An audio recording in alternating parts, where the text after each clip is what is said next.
This is Ken and Bill on the Geeky Gamer Podcast. We're doing hot takes. Hot takes! Talking about Dungeons and Dragons.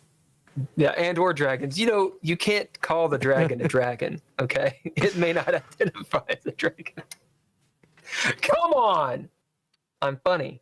Eye of the Dragons. The new D&D, it was called D&D 1. From what I have gathered from osmosis and listening to Professor Dungeon Master on Dungeon Craft, which if you haven't checked him out on YouTube, it's called Dungeon Craft. And, you know, he didn't want to review my book, but then again, I've got like 20 followers. So he would lose followers if he reviewed your book. He'd be like, what the fuck? He's like, why did all of my subscribers go away? They're just gone. They just ghosted him. He would get canceled. He says a lot of stuff that's good. Has a very even, balanced keel, if you will, about this topic. I am just generally frustrated, and I'm frustrated about D&D. Yeah, tell me why. So what D&D is it 1. about? Yep. Is it D&D 1? I don't know what the name of it is. It just now it's like 5.5 or D&D 6, or does anyone know what it's called now? What is D&D? It seems expensive is what it is. It's always expensive because it's about making money. Yeah. It's $180 for 6 books.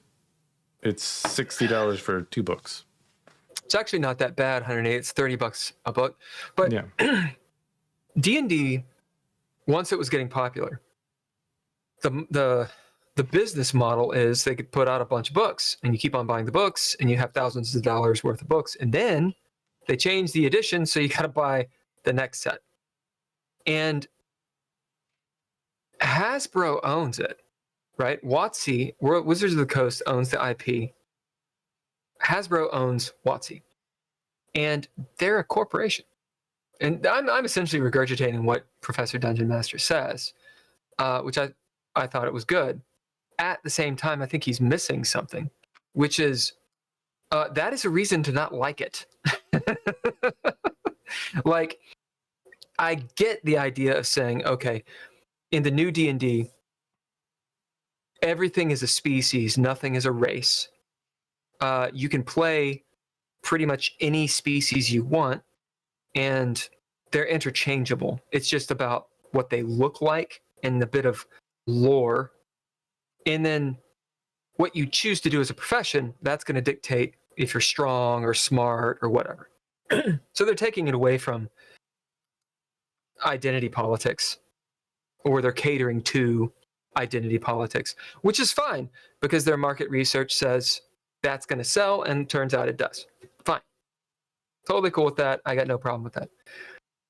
The issue that I do have, it's a soapbox that I've jumped on several times. There are other games that are D20. For example, Dungeon Craft.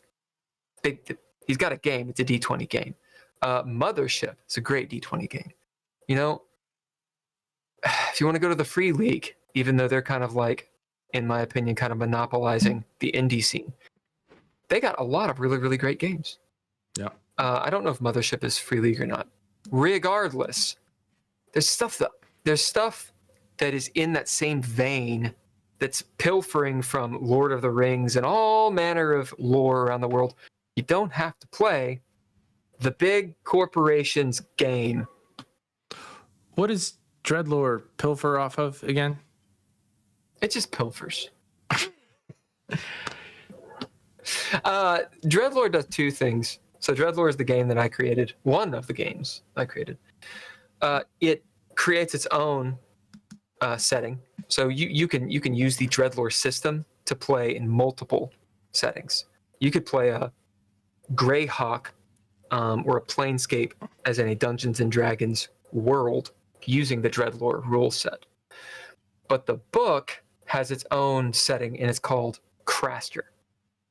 Now, the inspirations are pretty far and wide, but I went back to kind of the Tolkien method, where I did not use Tolkien.